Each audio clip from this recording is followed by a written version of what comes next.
What's good? It's your boy Montana 300, man. Rap God, FGE shit. Make sure y'all go get my new album reviews from General's Helmet and go buy the new single In My Bag featuring No Fatigue, man. Right now, you are watching Hip Hop Weekly Squad.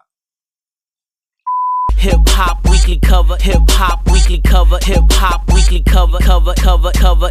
Okay, Hip Hop Weekly All Access. This is Brienne, and we are here live today with the one and only Montana 300. How's it going? I'm all good. How you doing? I'm good. Welcome to Hip Hop Weekly. Thank you. It's nice to meet you finally. Yeah, I know, right? Long time. All right, introduce yourself to the fans. Montana 300, FGE representative, FGE Rap God, all the good stuff. Okay, just kind of like catch us up. Give us your backstory. Let us know how you got started, and what inspired you to get in the industry. Right. I started really rapping in high school, probably like age 15. Me and my homie, Talia 300, and we just both decided like we're both gonna write a rap. So we actually wrote our first like real rap like the same day. You know what I'm saying?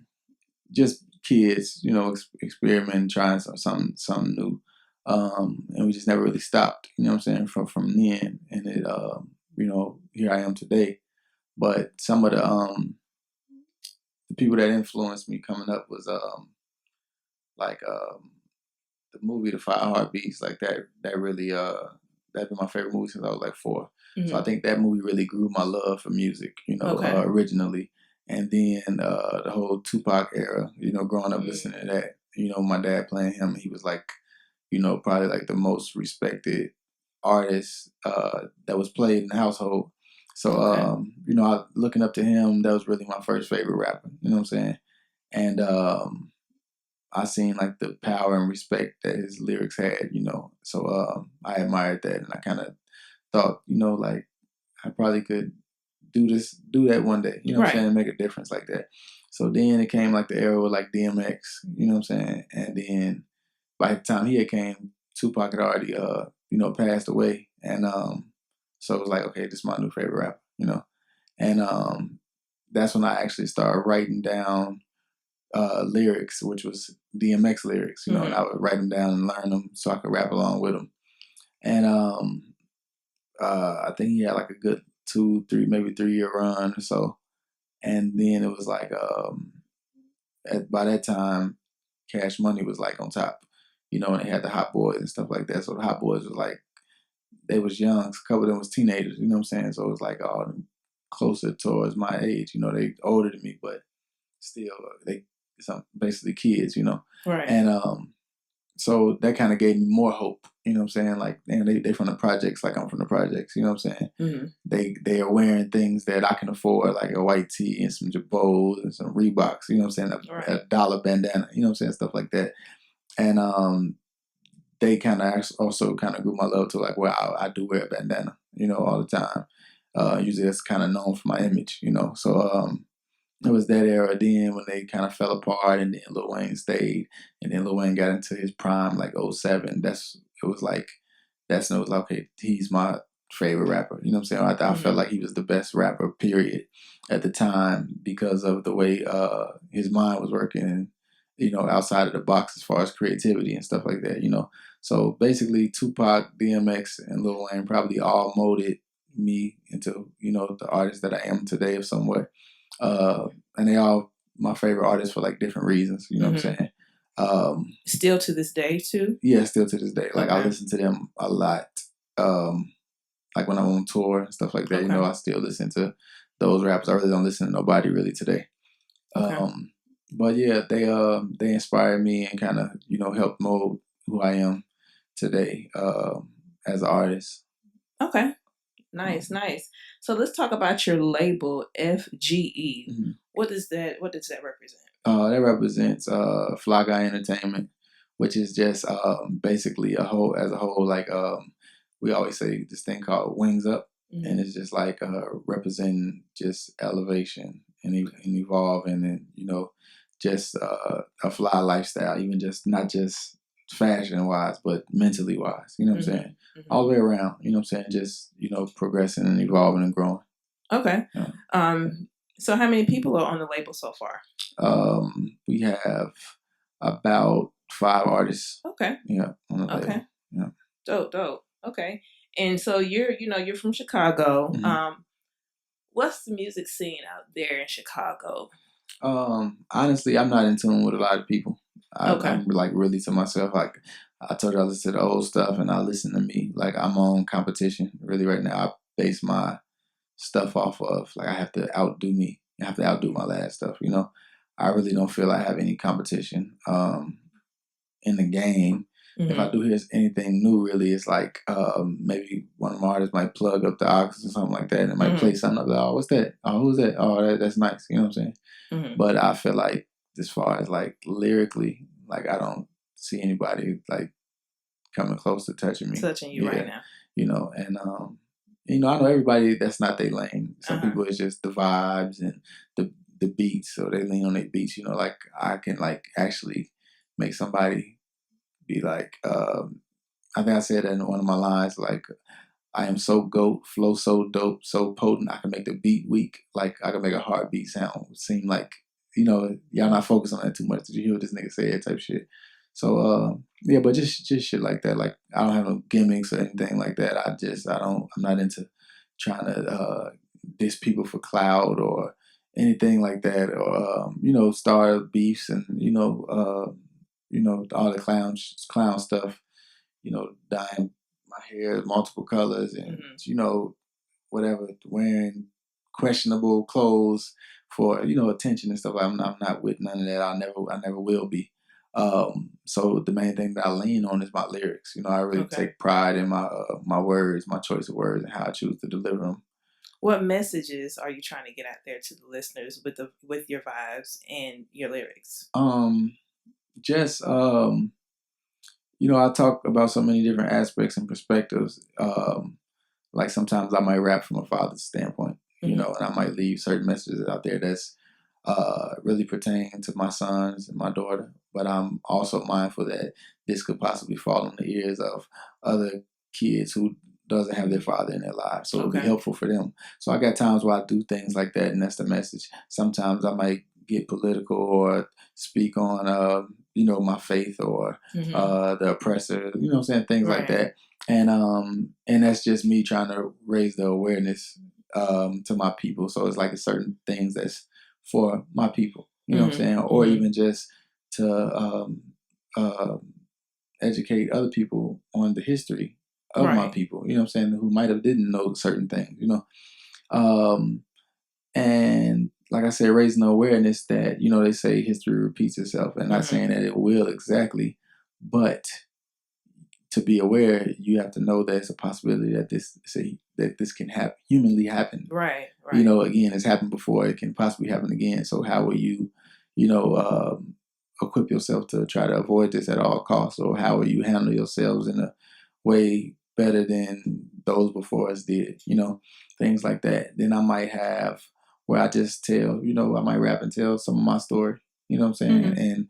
And I might list or touch on some of my mistakes and some of my miscalculations in life. Because I think a lot of people think that as artists, and since you're successful in their eyes, you can do no wrong.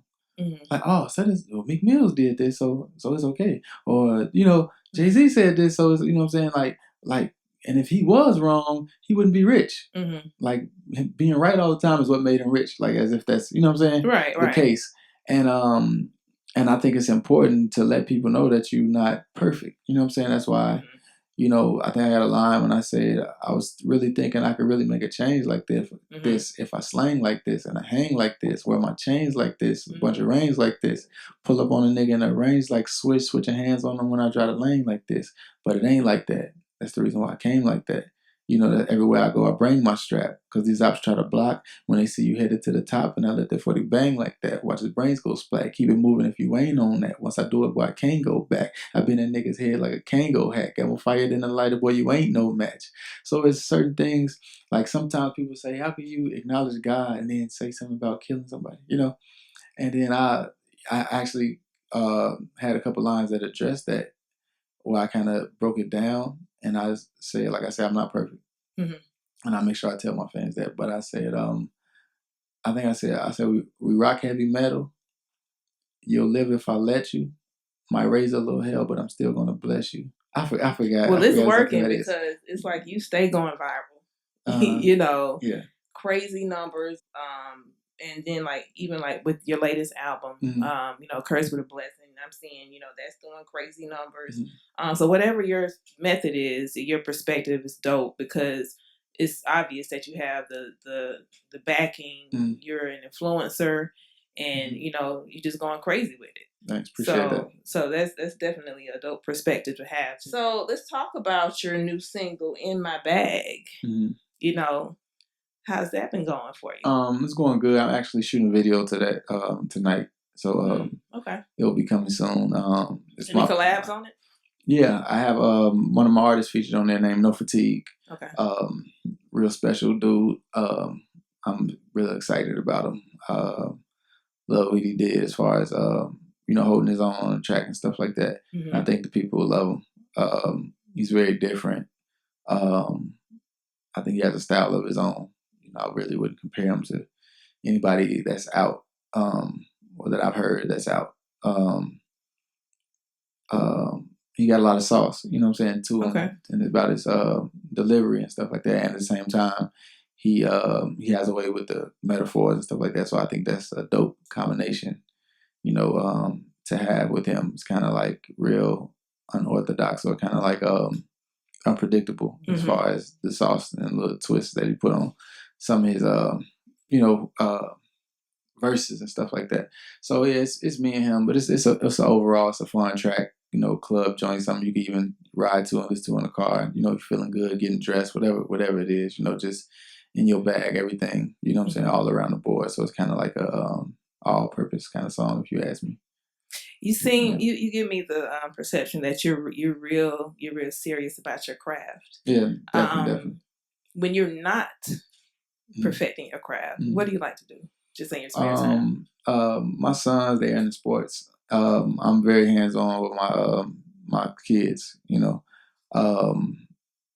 I want them, you know, to be great, and I want them to, you know everything that I wish somebody told me at that time. You know, I want them to have the backing that I wish I had, or, you know, anything just to give them the edge or advantage to make sure that they, you know, are able to reach their happiness in life. You know what I'm saying? Mm-hmm. And see them do good and feel good, you know.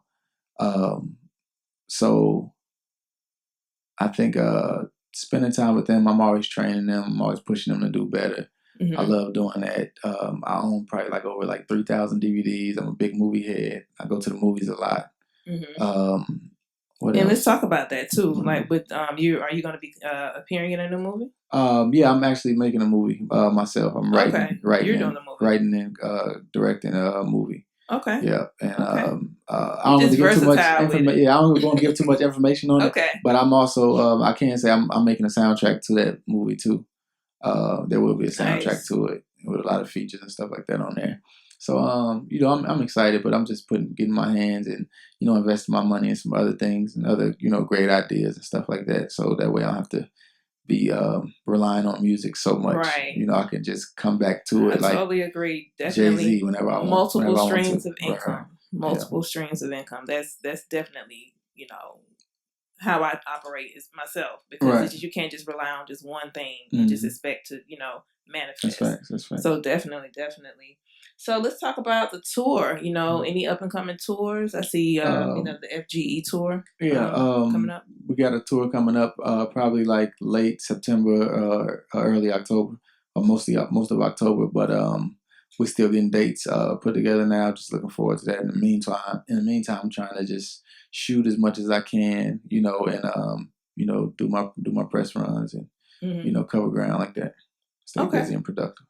Okay, so with the tour, is it just everything here domestically, or are you doing anything internationally? No, not internationally yet. Okay. I've been having calls and things like that internationally, but I still had, you know, if you got a traffic case, it's like, oh, you know, you can't go over to Canada right now. You have to get that resolved. So I have my few small run-ins with the law here and there. And right now I'm on probation for like another, a little over a year left. So after that, I definitely plan on finally getting over there and getting some of that money. Right. Definitely. All right. So right now, leave us with some advice that you can give to aspiring artists that are trying to get to your level, and just what would be some great advice? Well, to get to my level, it's something I can't promise. Like I've Right. found myself plenty of times thanking God just for the way that my brain works. You know what I'm saying? Like some of the stuff I come up with that I know is just mind blowing. Like I'm blowing my own mind first. You know what I'm saying? So it's just like, man, I know once I hit them with this, it's like, man, I know they're gonna love this, so they're gonna go crazy. So just being able to move people, being able to know what triggers emotions, knowing that it might be 5 to 8 different things, different ways you could say the same thing to somebody, and knowing that your choice of words is very important, and that goes all the way from not just rap, but just, like I said, to the way you talk to your kid, and advice for anybody that's out there as a parent too. I always say, whether you disciplining your kid or not, you have to talk to them like as if you're like a boxing trainer in the corner of a boxer. Like if we're losing, meaning your kid is being bad, then you need to, don't make them feel like they're alone. Like you're making us look bad. You're making our whole corner look bad. Like you're killing me out there. You use your jab. You got to block. You got to do this. Like you letting me down. You know what I'm saying? Don't talk to them like they're in the other corner. Oh, F you stupid B. You're just like your dumb ass daddy, blah, blah, blah, blah. Certain things like that. So the way you talk to people is very important. Very important. Because it's like I said, it's multiple ways you can say things, but it's like when you say it and it lets them know that you're in their corner, they won't feel like I can't go to you when I'm in trouble. You see what I'm saying? Mm-hmm. They won't feel like, I'm going to tell my best friend that I'm pregnant, but I'm not going to tell my mom. My mom will go crazy and beat the hell out of me and cuss at me and call me bitches and hoes. And I was like, so just be mindful of your words. Make sure every word count. Some people rap and be like, oh, this makes sense and this rhymes. I'm going to write this down. And I've never wrote like that. Like to me, that's settling. Mm-hmm. Like every bar, every single word is key and counts to me to be on my level, whatever. But overall, I would just say read. Like read as much as possible. Watch movies, watch DVDs. Know what's relevant, know what's popular. You know what I'm saying? Those are tools you can use to reference. You know what I'm saying? Learn history. Learn life. Don't be afraid. Don't be ashamed. Be proud of your pain. Never feel like you have the responsibility to come off as perfect. When you grow and you learn things, you should teach your fan base so they can grow and learn things too. Think about when you're done, will people still value you and listen to you 20 years after you're done listening to music? Will it still do something for them, or is your stuff just of this time? Try to make timeless music. That way you can make money off of that way after you're gone, and Mm-hmm. it'll help out maybe your kids and your grandkids and things like that, because people will still be able to take things from your music, and appreciate it and respect it. You know what I'm saying? Right. And so that's basically it as far as the advice. Be serious, man. Don't somebody calls you at the radio station say, you got 20 minutes to get down here and get this $20 million. And if you don't get down here in 20 minutes, then you won't have it. So you get in the car and you driving on the way down there. Like, are you going to let somebody on the street that say, hey, man, you a bitch ass nigga, are you going to pull over to go address them and let that stop you from going to get to that $20 million? Like, no. And when you're driving down there, are you going to let, this is a chick over there, she got a big booty and, banging body and beautiful. It's like, you're going to let her stop you and get you off track. You know what I'm saying? And risk missing out on what you set out to do. You know what I'm saying? Like, get to it, man. It's going to be so many distractions. And even when I tell this to, like, kids, I talk to, football and basketball teams, like, man, there's going to be so many distractions from you can sell drugs, make a quick dollar. I got a girlfriend now. I'm getting some pussy now or whatever the hell it is. It's like, or all the way to I lost a family member. I lost a friend. You know what I'm saying? Death. You know what I'm saying? Those can be distractions. Like, man, you cannot let nothing get you out of your focus, you know what I'm saying? And that's a big part of being successful. And you watch the downfall of plenty of other artists, and their downfall is like getting drugs, cocaine, drinking their life away. Like they was distracted, and then that's the downfall. You know what I'm saying? Messing with the wrong crowd, messing with the wrong people. So you just gotta surround yourself around people that share the same goals as you or truly want you to win. You know what I'm saying? Truly want to protect you. You know what I'm saying? And, you know, just go for that. Be mindful of everything you do, you know. Well, you've definitely dropped some gems on us today. We do appreciate, you know, your knowledge that that you're giving to our fans. Right, definitely. Appreciate y'all. Thank y'all for having me. Definitely. Leave us with your social media handles and how you can be reached. I can be reached on everything from Montana of 300. That's everything. The Twitter, the Instagram, YouTube, all of that. You know, Spotify, SoundClick, everything. Though. But appreciate y'all, man. Love. All right.